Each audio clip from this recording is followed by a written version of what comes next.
आज का पहला पाठ प्राज्ञा ग्रंथ अध्याय 2 पद संख्याएं 12, 17 से 20। हम उसे घिनौनी मृत्यु का दंड दिलाएं। बेधर्मी आपस में कहते थे, हम धर्मात्मा के लिए फंदा लगाएं, क्योंकि वह हमें परेशान करता है और हमारे आचरण का विरोध करता है। वह हमें संहिता भंग करने के कारण फटकारता है और हम पर अपनी परंपराओं को त्याग देने का अभियोग लगाता है। हम यह देखें कि उसका दावा कहाँ तक सच है। हम यह पता लगाएं कि अंत में उसका क्या होगा। यदि वह धर्मात्मा ईश्वर का पुत्र है तो ईश्वर उसकी सहायता करेगा और उसे उसके विरोधियों के हाथ से छुड़ाएगा।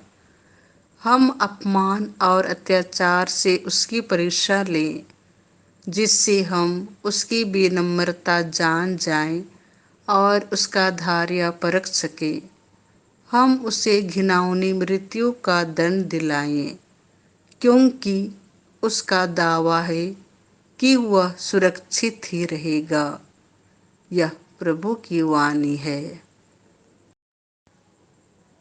आज का दूसरा पाठ संत याकूब का पत्र अध्याय 3 पद संख्याएं 16, 4, 3। धार्मिकता शांति के क्षेत्र में बोई जाती है और शांति स्थापित करने वाले उसका फल प्राप्त करते हैं। जहाँ ईर्ष्या और स्वार्थ है, वहाँ अशांति और हर तरह की बुराई भी पाई जाती है।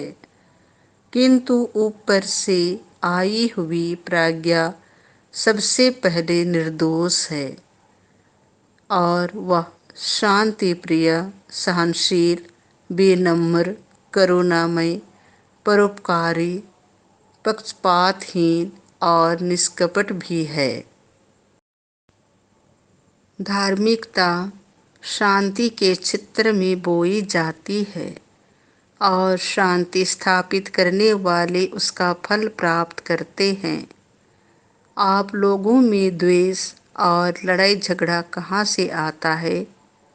क्या इसका कारण यह नहीं है कि आपकी वासनाएं आपके अंदर लड़ाई करती हैं? आप अपनी लालसा पूरी नहीं कर सकते और इसीलिए हत्या करते हैं। आप जिस चीज़ की ईर्ष्या करते हैं उसे नहीं पा सकते हैं और इसीलिए लड़ते झगड़ते हैं। आप प्रार्थना नहीं करते हैं, इसीलिए आप लोगों के पास कुछ नहीं है।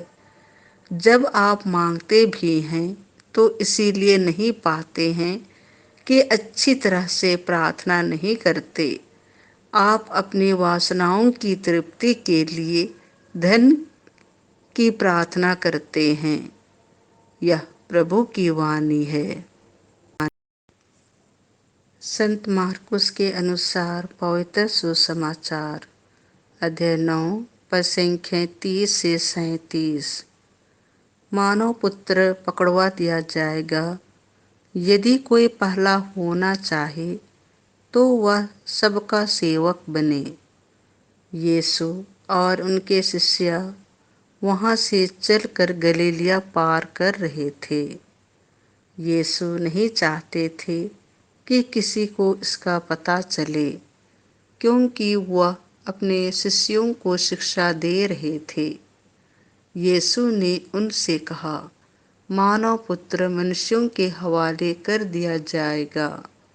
वे उसे मार डालेंगे और मार डाले जाने के बाद वह तीसरे दिन जी उठेगा।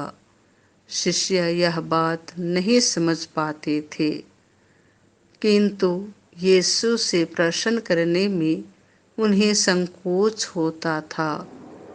वे कफरनाहुम आए। घर पहुंचकर यीशु ने शिष्यों से पूछा, तुम लोग रास्ते में किस विषय पर विवाद कर रहे थे? वे चुप रह गए, क्योंकि उन्होंने रास्ते में इस पर वाद विवाद किया था कि हम में सबसे बड़ा कौन है।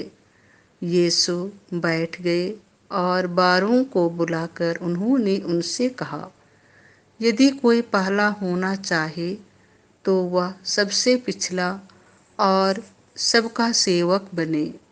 उन्होंने एक बालक को शिष्यों के बीच खड़ा कर दिया और उसे गले लगाकर उनसे कहा, जो मेरे नाम पर इन बालकों में से किसी एक का स्वागत करता है, वह मेरा ही स्वागत करता है, और जो मेरा स्वागत करता है वह मेरा नहीं बल्कि उसका स्वागत करता है जिसने मुझे भेजा है।